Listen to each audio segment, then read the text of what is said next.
Shalom à tous, bienvenue dans ce temps de partage de la parole de Dieu. Je suis votre frère, le pasteur Sévérin. Je me propose donc de nous entretenir dans quelques pensées, quelques réflexions concernant la parole de Dieu et beaucoup plus dans la pensée hébraïque.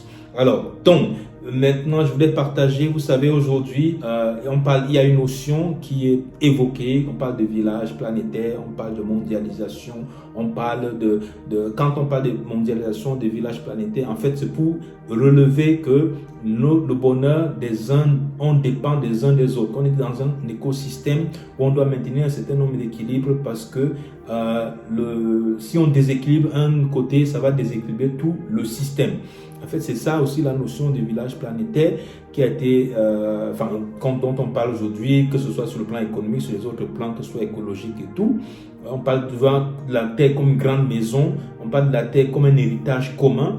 Et il faut savoir que chaque chose que les hommes découvrent, bien évoquent, ils ont toujours pris à son origine dans le monde spirituel, a toujours pris son origine en Dieu. C'est Dieu qui est l'auteur de toutes choses. Et le diable, il cherche toujours à faire la photocopie de ce que Dieu a initié à penser pour pouvoir amener son règne à lui, pour pouvoir faire les choses selon lui. Alors moi, je vais plutôt aborder les choses dans le sens de la parole de Dieu, parce que c'est pour faire comprendre que ces notions d'interdépendance, ces notions-là étaient déjà présentes depuis la création dans la parole de Dieu. On va lire le passage de la Bible dans le livre de Genèse. Donc dans la Genèse, il est écrit dans la Genèse chapitre 1, verset 1, vous savez dans la pensée hébraïque, on dit souvent, si vous voulez connaître l'un des passages les plus importants de la Bible, ça va être le premier chapitre, le premier livre de la Bible. Si vous voulez savoir quel est le chapitre le plus important dans la Bible, vous allez au premier chapitre du premier livre de la Bible. Si vous voulez voir le verset qui est le plus important, vous allez au premier verset du premier chapitre du premier livre de la Bible. Alors, donc, quand on regarde, on voit qu'est-ce qu'il est écrit. Au commencement, Dieu créa les cieux et la terre. En hébreu, c'est Bereshit, Barach, Elohim, et Hashamayim, Ve'aretz. Nous voyons que dès le commencement, on voit ici qu'en français, ça commence par un A, alors qu'en hébreu, ça commence par un B, par la deuxième lettre de l'alphabet hébraïque, comme je le dis souvent. L'hébreu, c'est une langue mathématique. Chaque lettre est rattachée à une valeur numérique. Et donc, ça qui permet de la compréhension d'un certain nombre de codifications qui est dans la parole. C'est-à-dire pour décoder un certain nombre de choses dans les Écritures, c'est à partir aussi de ce fait qu'on sait que l'hébreu est une langue mathématique. Chaque lettre est rattachée à une valeur numérique. Ça nous permet de comprendre un certain nombre de réalités de la parole de Dieu. Alors, donc, dans ce passage, on voit pour les exégètes ordinaires, quand on lit, on dit oui, c'est au commencement. Mais pour les exégètes bibliques hébraïques, on se dit, mais Dieu se définit comme l'Aleph Tav, comme l'alpha et l'oméga, le commencement de toutes choses. Donc ça suppose qu'on s'attend à ce que ce soit la lettre qui représente le nom de Dieu qui commence les Écritures. En français, on voit que c'est le A.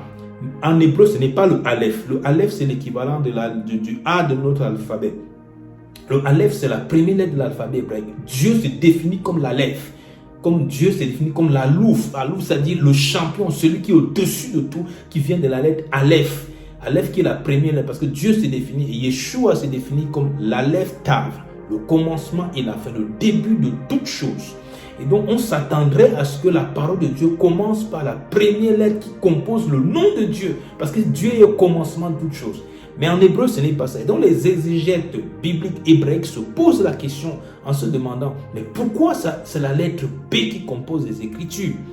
Pourquoi pas la lettre Aleph qui représente Dieu? Pourquoi le 2? Parce que le Aleph, c'est le 1, le Bet, c'est le 2. Et quand nous voyons Bet dans la parole de Dieu, ça nous renvoie à une notion très importante. Il y a une notion qui est rattachée à cette lettre. Bet est rattaché à la lettre Baït, au mot Baït en hébreu qui veut dire maison, Bet qui veut dire maison. C'est pour ça qu'on appelle le temple dans la parole de Dieu en hébreu le Bet Amidash, c'est-à-dire que la maison de Dieu, la maison, le temple. Et donc, c'est pour cela qu'on regarde que la lettre B, le Bet, il renvoie non seulement à la notion de Baït ou de Bet, qui est la notion de maison, qui renvoie à la notion d'alliance, qui est le Brit Hadasha, c'est ça qu'on appelle le Nouveau Testament, la Brit Hadasha, la Berit Hadasha, c'est-à-dire l'alliance renouvelée. Et donc, la bête renvoie à cette notion d'alliance, bête renvoie à cette notion de maison, bête renvoie à cette notion de fils. Parce qu'en hébreu, ben veut dire fils. Donc, on voit que dans cette notion, dans ce premier mot, juste dans cette lettre qui compose d'abord l'alliance, Bérit. On fait une alliance, on ne fait jamais une alliance seule, on fait une alliance avec une personne. C'est-à-dire que Dieu déjà, dans la création, montrait déjà premièrement que la terre sera comme une sorte de maison, une sorte de village où on dépendra les uns des autres. Mais sauf que Dieu, dans ce passage, pourquoi il commence par la lettre 2?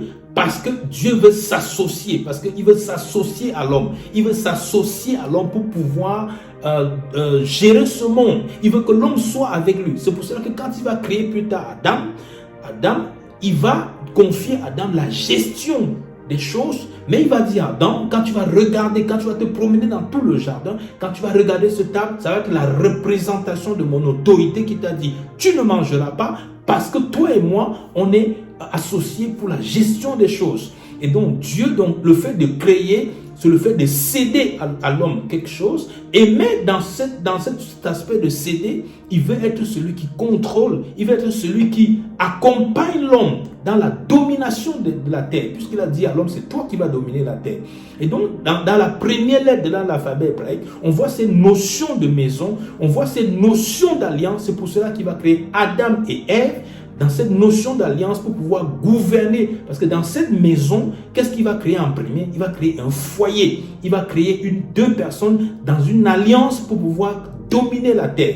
Donc dans la notion donc de bête, dans la deuxième lettre de l'alphabet hébraïque qui représente donc le P, l'équivalent en français, on voit que cette notion, Dieu n'a pas voulu que ce soit lui qui se mette en avant directement depuis la création. Même s'il est l'auteur de la création, il voulait que ce soit l'homme, parce qu'il va rentrer en alliance avec l'homme pour aider l'homme à dominer, à gérer ce monde. Donc ça veut dire que la responsabilité du monde a été donnée à l'homme. C'est pour ça que quand Dieu veut faire quelque chose sur la terre, il cherche toujours un homme, comme il le dit. Il cherche un cœur disposé pour pouvoir agir, pour pouvoir guérir, pour pouvoir libérer, pour pouvoir annoncer sa parole, pour pouvoir se faire connaître sur la terre. Dieu a besoin des hommes sanctifiés, des hommes consacrés, des hommes repentis, des hommes qui sont dépouillés d'eux-mêmes, mais qui veulent que Dieu prenne le contrôle de leur vie. Donc, depuis la notion même de la Genèse, déjà, on voit ces notions de bête, cette notion d'association, cette notion des deux personnes qui viennent ensemble, cette notion où Dieu crée donc cet espace où l'homme va être, où il y aura cette dépendance. Parce que nous, en tant qu'êtres humains, on ne peut pas négliger les plantes, on ne peut pas négliger les animaux, on ne peut pas les traiter n'importe comment. Parce qu'il y a cette notion, malgré le fait qu'on a l'homme a reçu cette domination pour gérer ce monde, mais dans ce monde, il y a cette interdépendance entre les espèces. C'est-à-dire que si on élimine une espèce, on va créer un déséquilibre dans le monde. On va créer un déséquilibre sur la terre. C'est pour ça que Dieu donne cette responsabilité-là à l'homme, même de nommer les animaux, de prendre soin de la création. Parce que Dieu a créé tout cela parce qu'il veut s'associer avec l'homme. Il y a la notion de l'alliance. C'est pour cela que Dieu, malgré le fait qu'il mette l'homme en avant pour pouvoir faire les choses, pour pouvoir gérer ce monde, il veut rester l'associé de l'homme pour pouvoir le faire. Dans ta vie, Dieu veut être ton associé. Dieu connaît ton futur, Dieu connaît mon futur, il connaît nos vies, il connaît notre futur et il veut être associé à nous. Mais parfois nous voulons faire les choses comme l'homme moderne veut faire les choses sans Dieu. Il pense que faisant ce village planétaire, faisant tout ce montage économique pour pouvoir faire les choses de lui-même, il pense se passer de Dieu. L'homme a voulu se passer de Dieu alors que Dieu a fait les choses pour être en association avec l'homme. L'homme a voulu se passer de Dieu et regardez le résultat. Le résultat est la destruction, le résultat est la mort, le résultat est la sécheresse de l'âme. Aujourd'hui, les gens sont versés tous dans le yoga, dans un certain nombre de choses et ils disent que non, ils sont athées, mais alors que dans leur cœur, c'est vraiment le cri de l'âme. Parce que Dieu est sorti de leur cœur. Ils ont enlevé Dieu. Et ils ressentent ce vide-là. Ce vide-là, c'est le cri du cœur de l'âme qui veut retourner, qui veut dire, je vais être en association avec mon Dieu. Parce que j'ai été créé pour cela, pour être en communion avec Dieu. Donc toi qui m'écoutes ce matin, ce soir, quel que soit le temps de la journée, je voulais te dire simplement une chose, que Dieu veut rentrer encore en association avec l'homme. Parce que le bonheur de l'homme dépend de Dieu. Chaque espèce a été créée dans un environnement vital. Le poisson ne peut pas vivre en dehors de l'eau. l'homme ne peut pas vivre en dehors de Dieu. Parce que quand Dieu a voulu créer tous les êtres, il a parlé.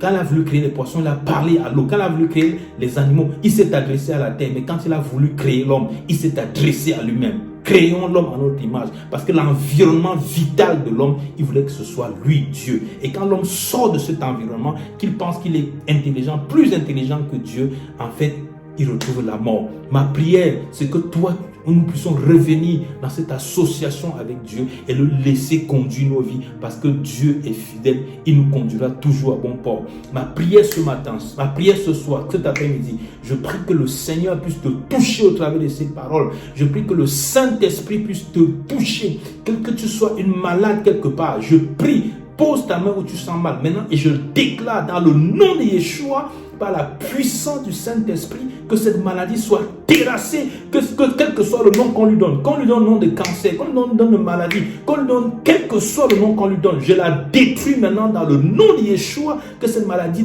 disparaisse, que cette chose que tu attends de Dieu soit débloquée, que ce soit sur le plan matériel, financier, familial, que cela soit débloqué par la puissance de Dieu. Que Dieu te bénisse en cette journée, que Dieu te bénisse en ce soir, que la main de l'Éternel repose sur toi. Et je te dis, jusqu'à la prochaine fois qu'on se retrouve, je te souhaite un grand shalom et que l'Éternel te bénisse. Shalom.